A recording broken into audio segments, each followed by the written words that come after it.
Entire building is being demolished, and we're happy the developer got us involved because we are saving so much from the landfill. I wasn't overly concerned with this neglected ficus. I've been busy coordinating and giving away so many loads of things. We've begun to salvage lumber, and I've been rummaging around for copper and other valuable materials. This is an Instagram We video I got saw historic earlier this stone week involved to save all from this a group brick. called And our scrappy Lumber friend Stash. Andrew, who owns Victory The Mobile idea Welding, is here. that Lumber Stash reclaims lumber that might be stuck in a demolition project or some other sort of scenario.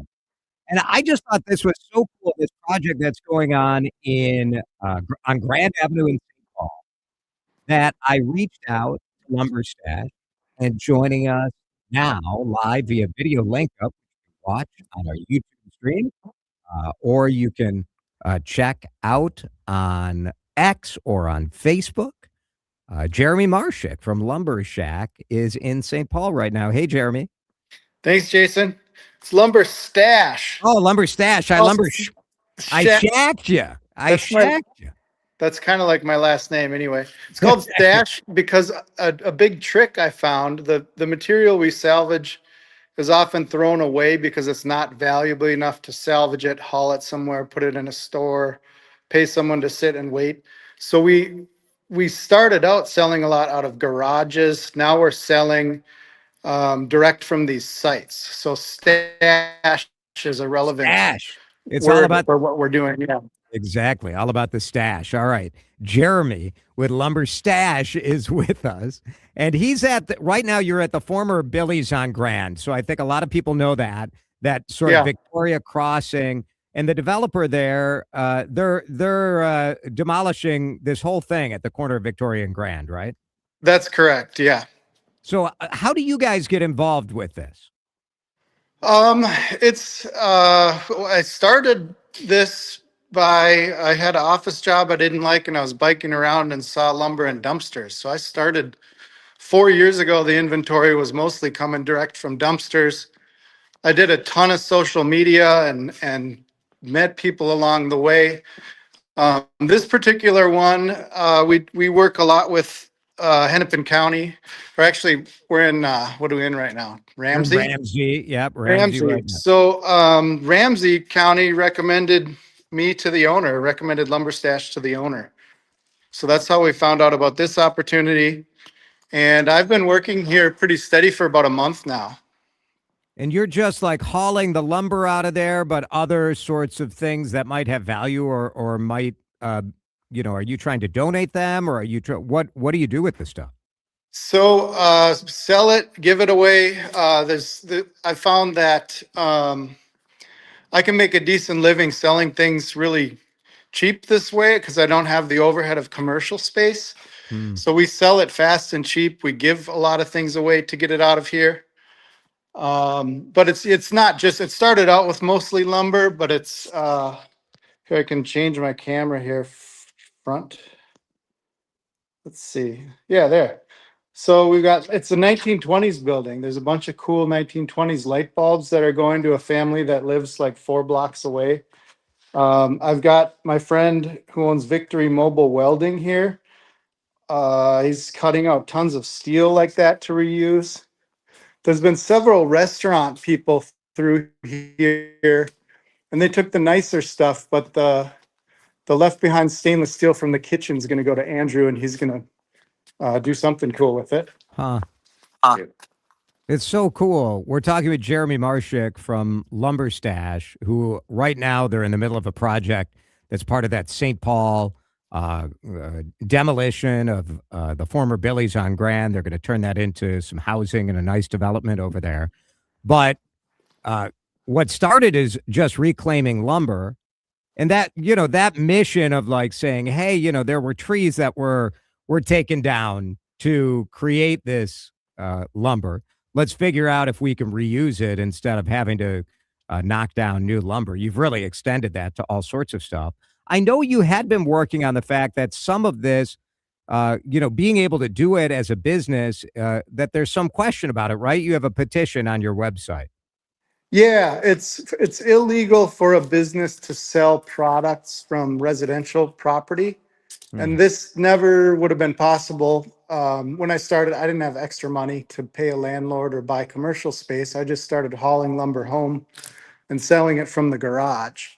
And I think there's so much opportunity in this. It's ridiculous. We continue to be surprised with the nice things that are thrown away. I think a huge solution to that problem could be enabling anyone who wanted I help connect a lot of people to opportunities, but anyone who was interested, you can just go take things that would have been thrown away and bring them home and sell them on Facebook Marketplace. How much stuff do you think you kind of save from the landfill every week? A lot. I enjoy doing it. I don't enjoy like keeping track, but quite a while ago, I came up with 1 to 2 tons a week, and I think it's gone up since then. If you can see the video, this is the main reason we were invited here, and we're going to get to that. That's some beautiful old 1920s fir. But It there's is gorgeous. Was that the ceiling, or is that the floor of a second story? That's the ceiling and the roof. Above that is foam and then a rubber roof. So we're going to work on getting that down from the top, but we're probably a month out on that. So we're working on these HVAC ducts will be reused. All this lighting just came down yesterday. And Jeremy, if the developer didn't reach out with you, they would probably just, bulldoze this thing and haul it away, right? Because the time it takes from the contractor's standpoint you're saying how many months it takes. It must be tremendous. Yeah. The norm, absolutely. We do a lot of residential houses. And I think also with commercial, the norm is to totally just crush everything and throw it away. Huh. There's a few things that are illegal to put in the landfill. So they'll pay extra for someone to come and take those, but those companies just dispose of them in a different way typically. And there's a few nonprofits in town. Better Futures came in and got a lot of the kitchen stuff and a lot of furniture out before we were here. Yeah. And now we're the way we operate, we're able to be like really scrappy, and we're able to get lots and lots of stuff out of here.